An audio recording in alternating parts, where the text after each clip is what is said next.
Your lawn edge is driving you to the edge of despair. Our lightweight ergonomic 24-volt line trimmer is ideal if you've got smaller, medium-sized areas of lawn. But what happens if you've got a bigger lawn or longer grass? Maybe you've got nettles or weeds. You can double up the power with two 24-volt batteries and go for a 48-volt line trimmer. Although we've tackled some light grass, some long grass, what happens if you've got really, really, really long weeds and really, really long grass?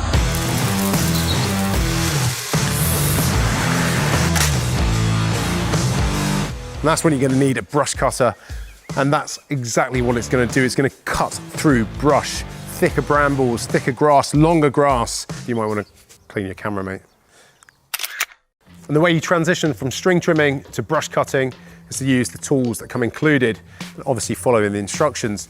And a quick tip to make sure when you're tightening and loosening that nut at the top there, it's actually counterintuitive. Normally it's righty-tighty, loosey-lefty. It's the other way around because this is a reverse threaded screw. But once you've read the instructions and familiarized yourself, you can engage your brush cutter blade, and that'll help you tackle some really stubborn foliage. So if you are looking to repopulate an area of forgotten garden, then this is an ideal way to be able to do it without having to break a sweat, and all at the press of a button. You know what we haven't done on these? What? See how tough they are? No, Tommy, that's another video. Come on. To be continued. No. No, it's going to be continued right now. No. Right now, let's do it. Welcome back to our toughness test. In this toughness test, we're actually doing something more diligent than usual. Instead of throwing an obscene amount of objects against the tools to see if I can break them, this time around we're going to pit them against the task that they've been designed to tackle. So we've gone to our top secret testing location just outside the town of Macclesfield. You go past the tip, there's a little dirt track on the left-hand side. If you follow it down the end there, you'll get to a farm. If you get to the big barn on the right-hand side, you've gone too far. But if you follow it down the hill, you'll get to Behind me, we have an overgrown agricultural field with a myriad of different weeds, grasses. So we've got dock leaves, we've got couch grass, we've got thistles. Will our tools take on the task? First up, we've got our 24-volt, 25-centimeter string trimmer. Now, this has been designed to help you with domestic tasks and pampering the perimeters of your lawn. But can it tackle the rough stuff? We've got the 48-volt, 35-centimeter string trimmer. Again, designed to tackle longer, tougher grass. But in this case, we're going to throw some real tough stuff at it. We've got some agricultural rye and some very long weeds in this section of field. Will it be up to the job? And last but not least, we've got our 48-volt brush cutter. And playing the part of brush perfectly today is a 4-foot wild thistle, spiky, stiff, and perfect fodder to test our brush cutter. Each tool is going to get 60 seconds to see how much they can clear in a space of 1.5 meters by 5 meters long. With it being a toughness test, let's throw them into action. Do the test first before you start to throw them. Okay. Although this is a toughness test and it's an excuse to have some fun, it doesn't mean that we can forget our safety gear. In this case, I'm going to be wearing headgear, face visor, gloves, and some steel toe cap shoes. And as with any clearance work, we've done a preliminary check to make sure that there's no animals nesting and that there are no dangerous foreign objects.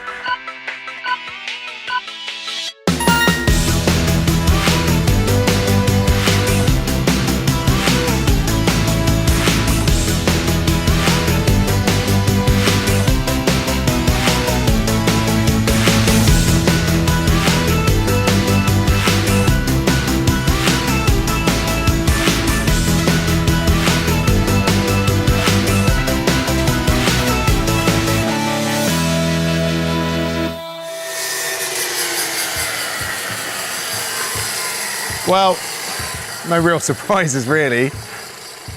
I've got a big smile on my face because this was incredibly satisfying. Can I show you actually on the brush cutter? It doesn't even look like it's been used. That really was an absolute doddle. It was a cakewalk for this blade. Those 4 tines rotate, incredible RPM. Each has got a scalloped edge and a blade. And it sailed through that thistle, no problem at all. This long couch grass, and this was the longest section. There's a reason why we dedicated this part to the brush cutter, because it had obviously that thistle bang in the middle, but look at the length of this grass here. Best part of 50, 60 centimeters long. And again, just to show you, it's no fluke. If you're clearing an area of brush yourself, you can be a bit more diligent, you're not up against a time limit that I had. So I was pressing on as quickly as I could, but even still, it's whipped away all of that surface thatch and down to the ground level, in most cases with a very clean cut. Now what needs to happen is this loose matter to be cleared up. But shout out to the 24 volt, 25 centimeter line trimmer.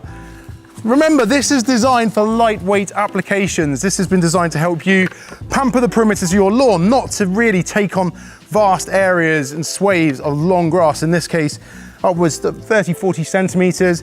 And again, big, thick agricultural rye. And it's done a fantastic job, and it's done a really tidy job. And it did not miss a beat once. It kept going all the way through. Incidentally, we've used the same batteries across all three tools. I started off with a 24 volt, 4 amp hour battery. I then took that to the 48 volt, and then I took both those 4 amp hour batteries over to the 48 volt brush cutter. As to be expected, with the 24 volts tackling about half the paddock, the twin string trimmer, the 35 centimeter, that extra length and that additional string and that extra power means that I was able to propel through even longer grass. We were sailing through dock leaf and dock stem as well with those 2 strings.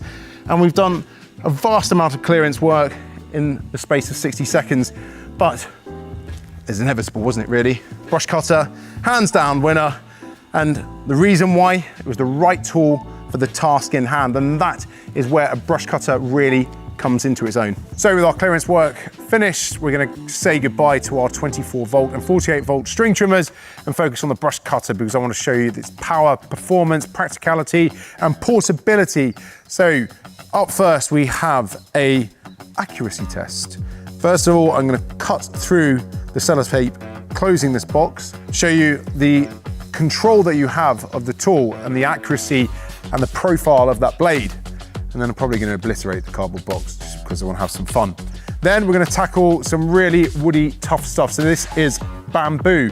These are old, dry cuts of some Phyla Stachys aurea from my garden. So these have now become incredibly woody, incredibly dense. And if you've ever used bamboo in your garden for running canes, you'll know how durable and tough these are. We want to get rid of those neatly, quickly, and effectively. Then it's called a brush cutter for a reason. So let's cut a brush. But will it help us cut through traffic? You're supposed to laugh at that bit, Paul. Yeah, I'm going to cut through a traffic cone. And then, last but not least, we're going to go through some real brush. Now, I've dug this out of the hedgerows here, so there's a bit of old windfall. Some of it started to rot away, but that's where the brush cutter will come into its own, because you may encounter something like this underneath all that overgrowth. Now, I'd always advocate that you check the area first, but if you did encounter this, will it beat that type of brush? There's only one way to find out. Start the test. Up first, the cardboard box. Made of cardboard in a box-like shape. There is a practical purpose to this demonstration. It just goes to show that even with that high level of RPM at the end and that first class, very fearsome looking blade, you are in complete control of the tool, so you can be as accurate and as tidy as you like with your cutting. But how destructive can we be with it?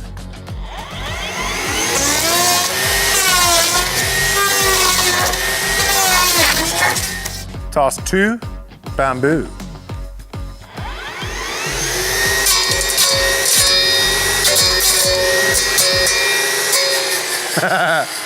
That was the most pointless task. It just killed those in seconds. Try getting that cleaner cut with a set of conventional secateurs. Very neat. On to the next one. Number 3, it's called a brush cutter, but will it cut through a literal hardwood brush handle?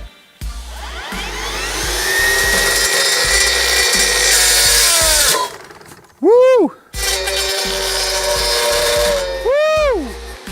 Now, for anyone who's thinking, surely that's an easy task. No, we didn't cheap out. We used my wife's most expensive household brush and some seasoned hardwood handle. So that is a pretty mean feat to go through that. But we're not finished yet, so we need to cut through some traffic.